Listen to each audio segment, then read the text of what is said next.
आणते मला संत्रीचा ज्यूस पाहिजे काका. परीची फरमाईश आणि पूर्ण नाही होणार असं होणारच नाही हो. मग काय परी गेली की फ्रीजकडे. परीला तर माहीत होतं काकाने फ्रीजमध्ये मोसंबी आणून ठेवल्या ती. मग काय परीनं काकाने फ्रीजमध्ये ठेवतानाच मोसंबी मस्तपैकी धुवून, आंटी तू नाही ज्यूस बनवायचा, मला काकाच्याच हातचा पाहिजे. मग किती तयारीला. मग काका परी काय खुशच की, का तर काका ज्यूस बनवून देणार ना.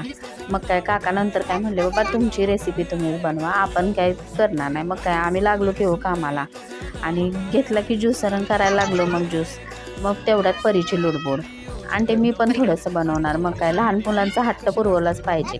मग थोडंसं तिनं बनवला, थोडा मी बनवला आणि मस्तपैकी असा मस्तपैकी तयार झाला. आणि परीला दिलं की परी काय मग आमची खुशच की.